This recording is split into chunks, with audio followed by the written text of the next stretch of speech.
Good morning. This is my research presentation that we did in my creative writing class, and our topic was settings importance in a story.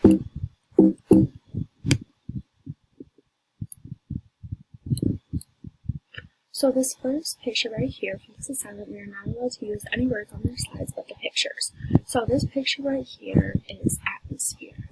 And atmosphere is basically the environment that the story takes place in, as it says.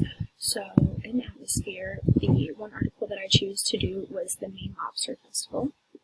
And when he describes the atmosphere of the Maine Lobster Festival, he says how he's seen thousands of lobsters' bodies. There was the smell of the lobster everywhere. Trash cans were full. There was crowds of people in line to get all the different lobster-themed foods because this is in Maine, and Maine is the main state for lobster. Our next slide is a bear, and this was for the story Gerard. He wrote an article called Bear Country that we had on D2L, and so setting as set.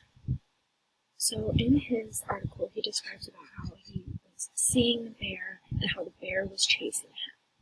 That is setting as sight, specifically setting as camera, which there are different types of camera lenses, so-called, that you can use, such as a long shot, short shot, or a close-up.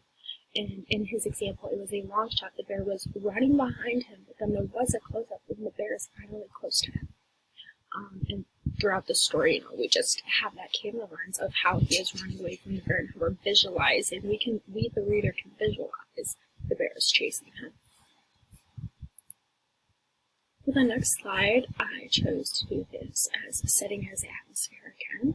The story of Gerard Bear Country obviously takes place in Yellowstone National Park, which, as we know, there is lots of wildlife that live in that park and many bears.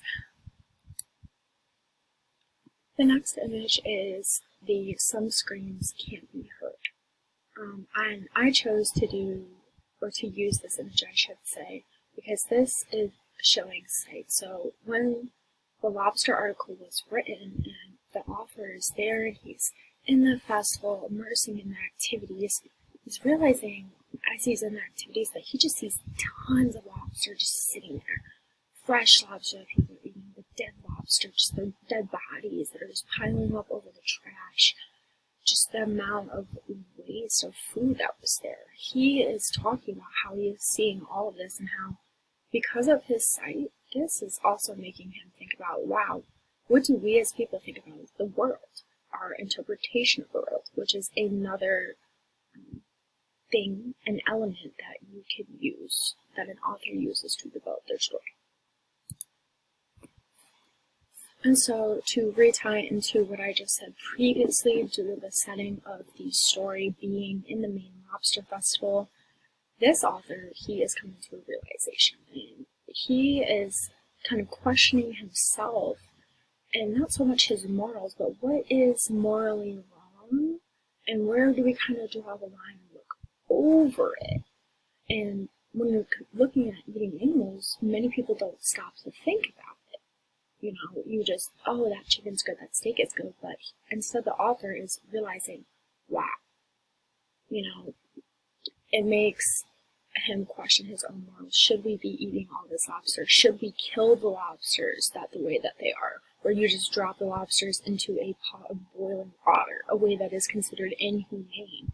And if that is considered inhumane, then why do we continue to eat lobsters? So there is a sort of reflection at the end of that article that he is trying to get the reader themselves to have a reflection. The next article that I wrote on was Why McDonald's French Fries Taste So Good. And the author was talking about when you order a French fry and you're seeing it and smelling it, the aromas that come from the French fry make you hungry. Your vision of the French fry is, wow, it looks delicious, I want to eat it. So throughout the story, he is really giving us, it's like we're almost looking at a picture through a camera lens, say a close-up of the French fries and how crispy and golden that they are. Now, a thing that gives the French fries the taste is artificial flavors and dyes. So the article was discussing about how cheap it is to get a flavor and how produced cheaply it is, but also how many flavors there are and how they are chemically engineered. And so right here, this is Hertz Flavor Company, and they're in Germany, and they actually produce the most flavors foods found, the most flavored food additives in the world. They export them. My next slide is to talk about how the sight of something, or when we readers, when we are reading something that is imagery and we're drafting that picture in our head, the picture needs to look right. And so right here in orange, we wouldn't eat an orange that was blue. To us, even though the orange looks fine, there is something perceivably wrong with it because of the color, because of the way that we are perceiving the color blue on the orange. The only fruit that really should be blue is, for example, a blueberry, not an orange.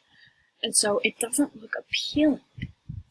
And so that is just because of the unnatural flavor, the unnatural coloring in that orange is what made us not want to appeal to eat the orange.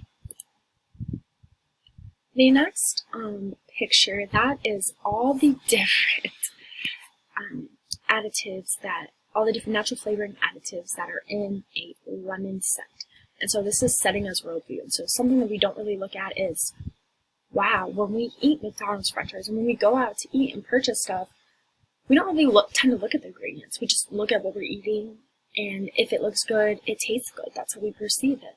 But if you actually look at the ingredients, you'll find that they say natural additives, natural flavorings. So here is just the different additives or flavorings, you could say, that are in a lemon scent, a lemon flavoring, an artificial flavor. So again, to tie back on what I just said previously, the McDonald's french fries. These are all the different ingredients that are in the french fries. And as you can see, it says natural beef flavoring. That, you wouldn't think of that, but that is what gives the McDonald's french fries their aroma that makes you really want to eat them. And that is what the author of this article was trying to tie it into, is it's not just the food that smells good, it's the preservatives, what's chemically added to it by humans, that's what makes it so good. And then here is what a droplet of beef flavoring looks like. This is a close-up shot, and the author of the article who wrote Why McDonald's French Fries Taste So Good, he actually went to a lab and he got to experience all the different amazing scents and flavorings that they have, and he actually got to look at it, and when he looked at it, he created this close-up image of our mind of what we could think that a droplet of flavoring would look like. And this is what we would perceive: beef in a droplet form. I'm not sure why my sources page is blank, but I did use Schlosser. He wrote Why McDonald's French Fries Taste So Good, and that was from the Atlantic Monthly in 2001. I also wrote on an article called Bear Country by Gerald, and both of these articles were given to us in our creative nonfiction folder in D2L. Thank you.